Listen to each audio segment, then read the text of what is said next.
Halo semua, apa kabar? Kali ini kita bersama-sama akan belajar mengenai bangun datar. Nah, materi pertama yang akan kita bahas adalah garis dan sudut.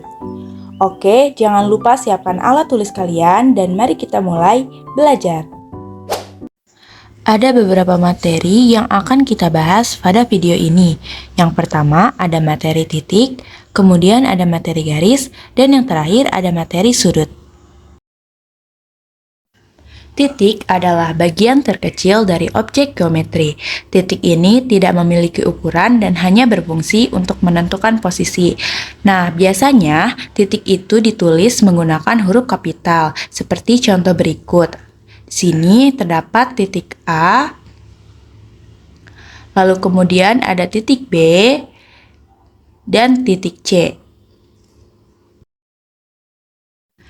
Nah, karena tadi fungsi titik adalah untuk menentukan posisi, seperti halnya titik A. Titik A ini berada pada bidang kartesius yaitu 1,3 dan tidak memiliki ukuran seperti berat, tinggi, ataupun panjang. Nah, materi selanjutnya adalah garis. Di sini terdapat dua titik, yaitu titik A dan titik B. Coba kalian tarik garis yang melewati titik A, kemudian kalian buat juga garis yang melalui titik A dan titik B. Nah, akan ada banyak garis yang bisa melewati satu titik A. Namun, hanya ada satu garis yang bisa melalui titik A dan titik B. Nah, sebuah garis yang melalui titik A dan titik B ini disebut dengan garis AB. Nah, berikut ada beberapa pengertian mengenai garis, ruas garis, dan juga sinar garis. Nah, garis adalah bentuk geometri yang memanjang lurus dan tidak memiliki akhir di kedua arahnya. Sedangkan ruas garis atau biasa juga disebut dengan segmen baris adalah garis yang memiliki titik awal dan titik akhir. Nah, sinar garis adalah garis yang dimulai dari satu titik dan memanjang ke satu arah. Untuk bisa lebih memahami, kalian bisa coba perhatikan gambar di samping. Nah, di sini ada contoh soal nih. Nah, kita lihat gambarnya. Jika kita hubungkan tiga titik berbeda yaitu A, B, dan C pada gambar di samping kiri, kira-kira bangun apa ya yang bisa diperoleh? Nah, ternyata setelah kita menggabungkan ketiga titik tersebut, bangun datar yang diperoleh adalah bangun datar segitiga. Nah, kita bisa menggunakan simbol seperti berikut, yaitu segitiga, dan menulis segitiga ABC sebagai segitiga ABC. Nah, setelah kita mengetahui pengertian garis, ruas garis, dan juga sinar garis, sekarang kita akan belajar mengenai kedudukan dua garis. Nah, apabila terdapat dua garis yang berbeda, maka akan terjadi hubungan sebagai berikut, yaitu ada garis sejajar, garis berpotongan, dan garis berhimpitan. Garis sejajar. Nah, garis sejajar tidak akan pernah berpotongan walaupun garis tersebut diperpanjang sampai tak berhingga. Nah, biasanya dua garis sejajar selalu mempunyai jarak yang sama. Garis berpotongan. Nah, garis dikatakan berpotongan apabila ada dua garis yang berpotongan di salah satu titiknya. Nah, apabila dua garis yang berpotongan tersebut membentuk sudut 90 derajat, maka dua garis itu dikatakan berpotongan tegak lurus. Nah, yang terakhir adalah garis berhimpitan. Garis dikatakan berhimpitan jika kedua garis tersebut memiliki paling sedikit dua titik persekutuan, seperti contoh garis di atas. Nah, berikut ada contoh soal lagi. Pada gambar di sisi kiri ini, tariklah garis yang melalui titik P yang tegak lurus pada garis L. Untuk membuat garis tegak lurus, kita perlu menarik garis dari titik P ke arah bawah menuju garis L seperti berikut. Dan jangan lupa untuk menuliskan tanda tegak lurusnya. Kemudian kita disuruh untuk menarik garis yang melalui Q dan sejajar dengan garis L. Kita bisa memperpanjang garis dari titik Q ke arah kanan ataupun kiri Q seperti berikut. Materi selanjutnya adalah sudut. Sudut adalah daerah yang terbentuk oleh dua ruas garis yang saling berpotongan pada titik pangkal yang sama. Kita bisa lihat gambar berikut. Nah, berikut ada ruas garis AO dan juga ruas garis BO yang mana berpotongan pada titik O. Nah, titik O ini bisa kita sebut dengan titik sudut.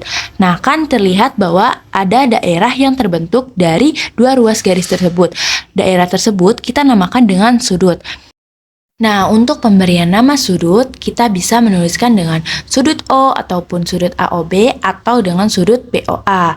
Yang penting, posisi sudutnya ataupun titik sudutnya berada pada tengah-tengah. Selanjutnya di sini ada jenis-jenis sudut berdasarkan besar sudut. Nah, ada 3 jenis sudut, yaitu sudut lancip, sudut siku-siku, dan juga sudut tumpul. Nah, sudut lancip adalah sudut yang besarnya antara 0 derajat sampai 90 derajat. Kemudian ada sudut siku-siku. Nah, sudut siku-siku ini memiliki besar yaitu 90 derajat. Kemudian ada sudut tumpul. Nah, sudut tumpul adalah sudut yang besarnya lebih dari 90 derajat. Kemudian ada hubungan-hubungan yang terbentuk antara dua atau lebih sudut. Yang pertama ada sudut berpelurus. Nah, sudut berpelurus ini ketika dijumlahkan semua sudutnya bernilai 180 derajat. Yang kedua ada sudut berpenyiku. Nah, berbeda dengan sudut berpelurus, sudut berpenyiku ini ketika dijumlahkan semua sudutnya bernilai 90 derajat. Yang terakhir ada sudut bertolak belakang. Sudut bertolak belakang, besar sudutnya yaitu sama. Selanjutnya ada hubungan dua sudut pada dua garis sejajar. Jika terdapat dua garis sejajar dipotong oleh sebuah garis, maka akan terbentuk beberapa jenis sudut. Yang pertama ada sudut sehadap. Nah, sudut sehadap ini memiliki besar sudut yang sama. Kita bisa lihat gambar di samping. Nah, sudut-sudut yang sehadap pada gambar di samping adalah sudut P1 sama dengan sudut Q1, kemudian ada sudut P2 sama dengan sudut Q2, dan ada sudut P3 sama dengan sudut Q3, dan yang terakhir ada sudut P4 sama dengan sudut Q4. Nah, yang kedua adalah sudut berseberangan. Nah, sudut berseberangan juga memiliki besar sudut yang sama. Nah, sudut berseberangan terbagi menjadi dua, ada sudut dalam berseberangan dan juga sudut luar berseberangan. Nah, sudut-sudut dalam berseberangan yaitu ada sudut P3 sama dengan sudut Q1, kemudian ada sudut P4 sama dengan sudut Q2. Nah, sedangkan sudut-sudut luar berseberangan ada sudut P1 sama dengan sudut Q3, sudut P2 sama dengan sudut Q4. Nah, yang terakhir ada sudut sepihak. Berbeda dengan sudut sehadap dan juga sudut berseberangan, sudut sepihak ini jika dijumlahkan hasilnya sebesar 180 derajat. Nah, sudut sepihak ini dibagi menjadi dua juga. Ada sudut dalam sepihak dan juga sudut luar sepihak. Nah, sudut-sudut dalam sepihak adalah sudut P4 ditambah sudut Q1 sama dengan 180 derajat. Kemudian ada sudut P3 ditambah sudut Q2 sama dengan 180 derajat. Nah, sedangkan sudut-sudut luar sepihak ada sudut P1 ditambah sudut Q4 sama dengan 180 derajat dan juga ada sudut P2 ditambah sudut Q3 sama dengan 180 derajat. Kemudian ada contoh soal lagi, yaitu bagian yang diwarnai pada bangun di samping ini adalah sudut X dan juga sudut Y. Nyatakanlah sudut X dan sudut Y menggunakan simbol dengan ABC D secara berturut-turut. Nah, kita bisa lihat sudut X ini adalah daerah yang dibentuk oleh ruas garis AD dan juga ruas garis BD, sehingga kita bisa menuliskan sudut X ini dengan sudut ADB atau dengan sudut BDA.